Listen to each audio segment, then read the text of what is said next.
What's up, everybody? It's your favorite teller of untruths, favorite nerd, and today we are looking at Tomy Masterpiece MP48 Plus Dark Amber LeoPrime. This is on loan to me from Dennis over at Collector's Bay. This is the third and final piece that he sent my way. Or I guess it's technically the fourth and final. I just don't have possession of one any longer. Anyway, a link to his store will be in the description. He's a good dude. He probably does good business. If you're over, specifically across seas, I highly recommend you hit him up as a resource. Tell him Scully sent you. Anyway, we are going to look at this guy. I hate this mold. I think the transformation is sloppy. I'm probably going to thumb my way through it, but I am going to go in reverse from robot to lion, because in the other one we went from lion to robot. So hopefully we can have both, transformations covered on the channel. It's always kind of my goal, but I have a tendency to kind of make this look really clumsy. So my apologies in advance. It's not an elegant transformation, but it's not going to stop us from looking at it. In fact, we're going to look at it very shortly, but first we're going to look at accessories.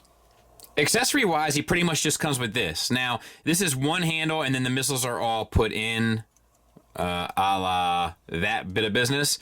They are metallic flecked plastic, which is interesting, and not the biggest deal in the world. And you also get two additional black missiles as well, just cut off the sprue and into the tray, as it were. And he'll hold that with a tab into the palm of his hand, but the tab doesn't fit all that well, for what it's worth. Now, these can be utilized in the battle mode that we'll show here in a second, to kind of tab in or slot into both. Now, they don't fire or anything. They just sort of act like aesthetically missile cues, I guess, which is fine.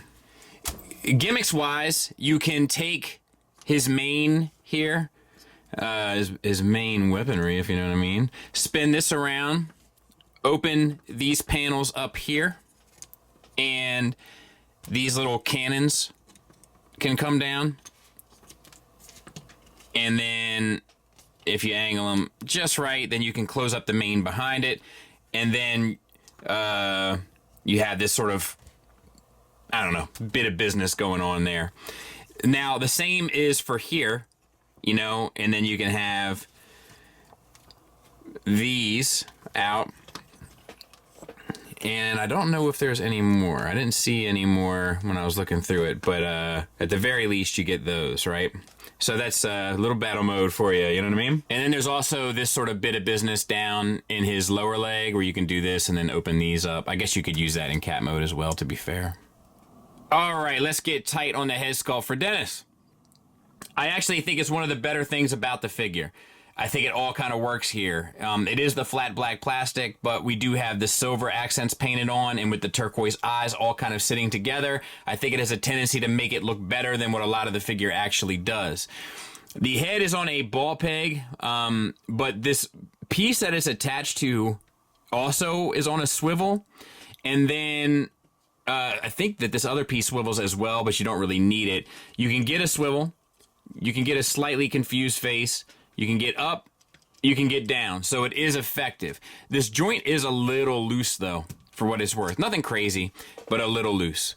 I'm going to back out now. We do have the faux lion head. The jaw does move, if you're interested in such things. It also will hinge up to allow you to take advantage of the ratcheted universal joint for the shoulder that gets up to 90 degrees. The same kind of goes for this one. You have a bicep swivel. You have a is it double jointed? Yeah, double jointed elbow that gets you a little bit, it pretty much gets you 90 degrees. And is it double jointed? I feel like I felt a separate, but it's feeling like a single joint to me. So maybe single jointed, ratcheted though, all the same. You have a bit of a wrist hinge here. It's for transformation, but I think it counts. And then you have a wrist swivel as well. Fingers on a base pin knuckle. The index finger is individually articulated, and it definitely has tight writer fingers. The thumb is individually articulated as well, just pretty much on a hinge, which is fine. It gets the job done. We'll sort of get some of this out of the way. It's not the most elegant. And we'll look at this abdomen, one of the better parts of the figure. So you have the silver paint for the symbol there, and then the silver paint over here, as well as the turquoise. The turquoise there on the abdomen with the silver paint flanking it. All of that looks good. Ratcheted waist swivel and ab crunch. All of that works well. Moving on to the pelvis, you have the turquoise accents, and then you have some black paint added as well. One of the few places where black paint is actually utilized, unfortunately. Then you have universals for hips, get you the full Van Damme, no problem. Ratcheted, the ratchets feel great. Forward and back, full Monty, no problem. Thigh swivel. Double jointed knee, gets you the full run. You have technically an ankle tilt up and down, as well as the rocker from the pulse. Turquoise accent there. This is that flecked metallic plastic there. I think all in all, the articulation does work okay. There it is from the back. I mean, you have these two giant doll paws hanging off. You can kind of utilize these as weapons, maybe. Obviously, this would work in animal mode as well.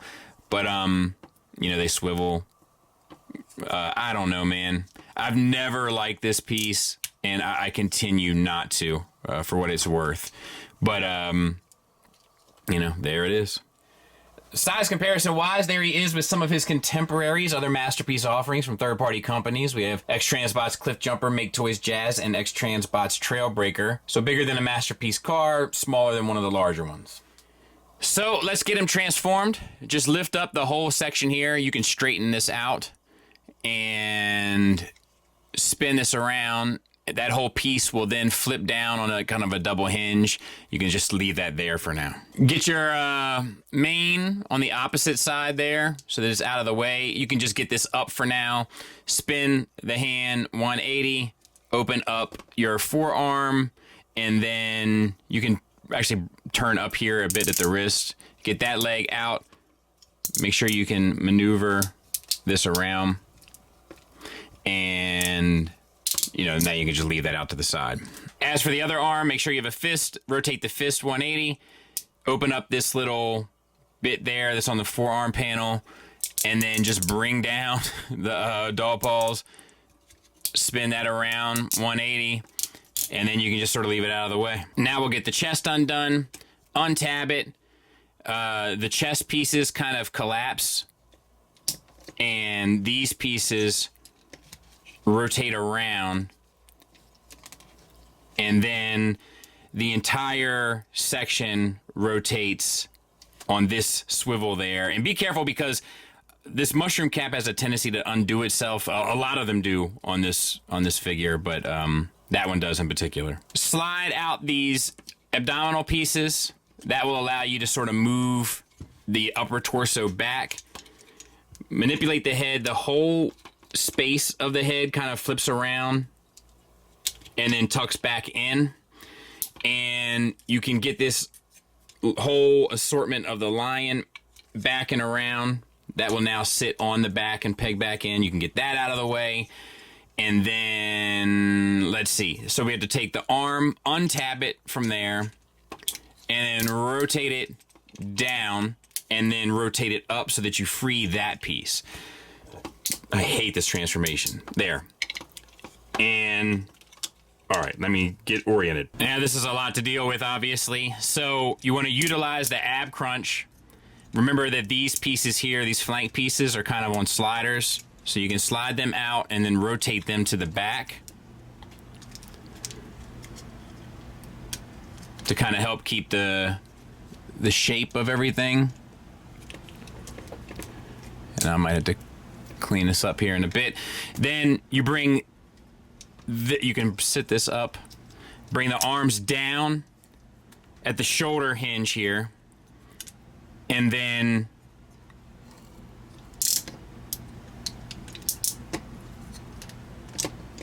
manipulate it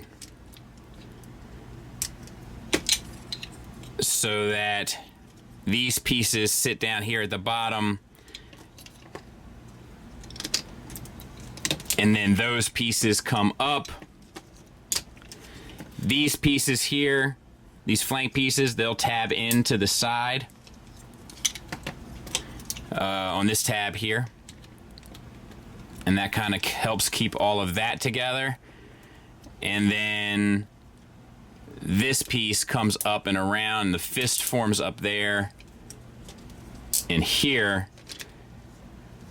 And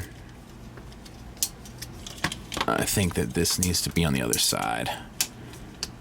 There. Then you have the majority of this to deal with. You can spin the kind of like goatee around 180, and you gotta undo the mouth here, the bite down on this piece, which you can then remove, and then flip the jaw up, and then this whole section. And remember, this chin piece is on a hinge, so you can get it up out of your way. That whole section will spin 180 around this armature, and then the whole thing needs to be fed through, which is a pain. So I'm going to extend this now. Swivel it if you have to. Pass that through. Pass the lion head through. Then you kind of just have to sort the rest of the proper lion head. So you can sit that down, pull your mane down, pull the chin or jaw down. The mane goes back. This doesn't latch on, but it just sits on top. Your side pieces here slide forward to kind of cover down on the hinges, which is cool. And then this piece comes down and sits in front, or you can angle it up, or you can sit it to the back. Sometimes I sit it to the back. I don't know. Whatever works for you. Just do it what looks good to you, so to speak. All right, so then you have the legs. Flip the heel spur in, and then flip the heel in, then the heel spur. Twist around there. Obviously, the dog paws are now facing in the wrong direction, so twist around at the thigh. Bring the hip down. Bring the knee pad down so that you can bend. This part always gives me grief. But you got to get that up so that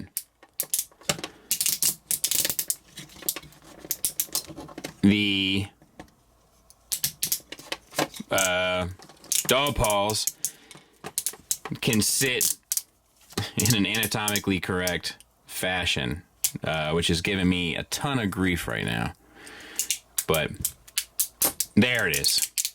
Good grief.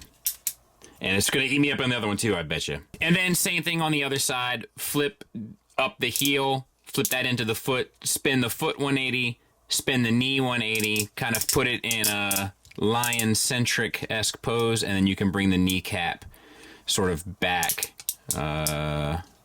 Let's see, there. Right. So that it looks like your other one. What did I do wrong here? Oh, okay. It's tricky. All these, like, moving bits. There. That comes back. Knee pad out of the way. That comes up. That comes down. There you go. And then to finish it off, you just separate this section. You can lift the tail out as well. Pull this piece up, spin it around 180. This piece comes down, tabs into the back of his pelvis. That piece comes down, this piece comes down, and that's pretty much it. I'll clean it up. We'll take a look at it. And there it is in lion mode. And I gotta be honest with you, I don't think it looks good. I don't think it has the pizzazz that the other one had. It could have, though. The color palette for this thing is right for the pizzazz, and yet it's just not here. It does look just as incomplete as the other one looked, if you felt that way anyway. At least I did. You do have some mouth articulation here. You got to be careful before it looks ridiculous, but you can get the jaw to open up a bit, which is nice. And you can get the head to spin, turn a little bit, look left and right a little bit. The face detailings are quite nice with the metallic turquoise, silver, and red. Or for the nose, whiskers, eyes, eyelashes, etc. That all looks nice. That metallic silver still looks nice. The metallic turquoise on the paws, dog paws, still look nice. Articulation-wise, this is supposed to technically be tabbed in. But if you bought it, you can do whatever you want. You can spread it out a little bit. You have a forward movement there. You have a swivel. you have a knee slash ankle, I guess, and then you have the paws, dog paws on a hinge, and no rocker. Oh no, there's a rocker. There it is. Whew, I thought there was. It's been a while since I've looked at this mold, but I thought there was. So that's nice. Rear legs, we have, you know, the same hip joint back and forth and out to the side. We have the same thigh swivel. We have the same with the knee slash ankle down here, but you also can get one up there if you so desire. And then we have the rocker and the forward and back motion, so that works. Tail hinge at the base, secondary hinge as well, and then a tertiary hinge, so the tail has some wiggle, not necessarily any waggle. The torso is pretty much locked in place.